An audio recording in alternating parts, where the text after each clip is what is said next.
Good morning. Today is the last bit of Abraham 3, verses 19 through 28. And again, nothing in my personal reading.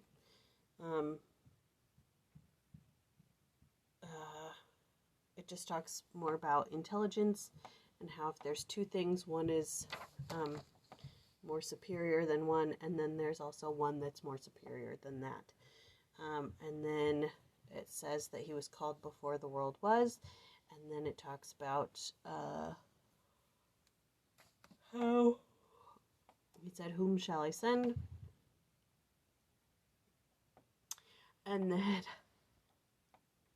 so on and so forth. So there's two things that both books want to talk about. One is intelligence and one is foreordination. So he says that if there's two spirits, then one is more intelligent than the other. And it doesn't mean intelligence in the way that we understand it today. It just means light and truth.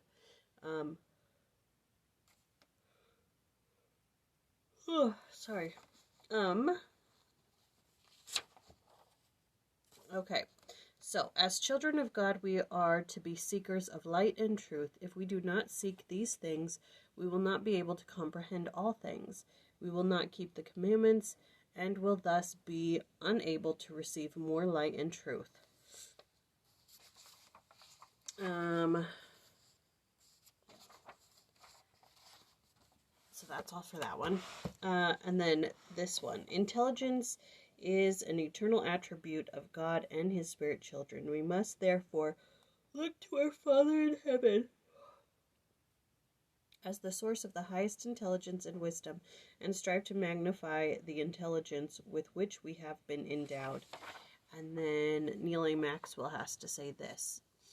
As we ponder intelligence, a summational strength, an attribute of Christ, it is vital that we understand that intelligence includes more than raw IQ. It includes judgment, not only in the judicial sense. He who has intelligence or the light of truth will forsake completely that evil one. To forsake the evil one, as Jesus did, is an act of high intelligence and superlative wisdom.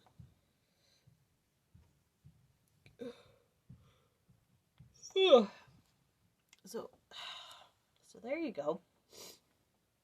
All right, so then, Abraham was one of the noble and great premortal spirits. He was called to lead a dispensation of time. His posterity would be blessed forever through his lineage. What did Abraham and others do premortally to be foreordained? Being called and prepared from the foundation of the world according to the foreknowledge of God, on account of their exceeding faith and good works. In the first place, being left to choose good or evil, therefore they, having chosen good, and exercising exceedingly great faith, they are called with a holy calling, yea, with that holy calling which was prepared with and according to a preparatory redemption for such. That's Alma 13. Everything is predicated on obedience. Blessings and opportunities come to those who choose to follow the Lord. We were prepared during the premortal phase of our existence for our mortal experience today, as we learn from latter-day revelation. All right, and then this is a quote from Harold B. Lee. Now, a further word about this matter of foreordination.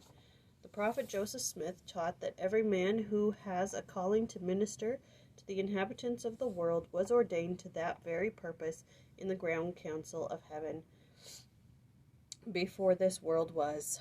So likewise declared the apostle Paul, for whom he did foreknow, them he also called.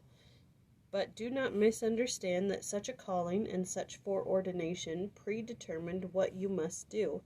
A prophet on this western continent has spoken plainly on this subject. Being called and prepared from the foundation of the world, according to the foreknowledge of God, on account of their exceeding faith and good works, in the first place, being left to choose good or evil. This last passage makes the others preceding more understandable. God may have called and chosen men in the spirit world or in their first estate to do a certain work, but whether they will accept that calling here and magnify it by faithful service and good works while in mortality is a matter in which it is their right and privilege to exercise their free agency to choose good or evil. Yes, I'm awake.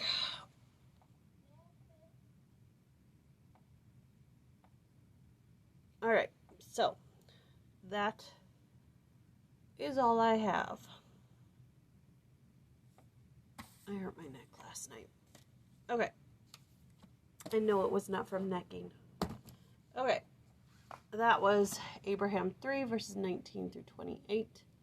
I love you all. I will see you tomorrow.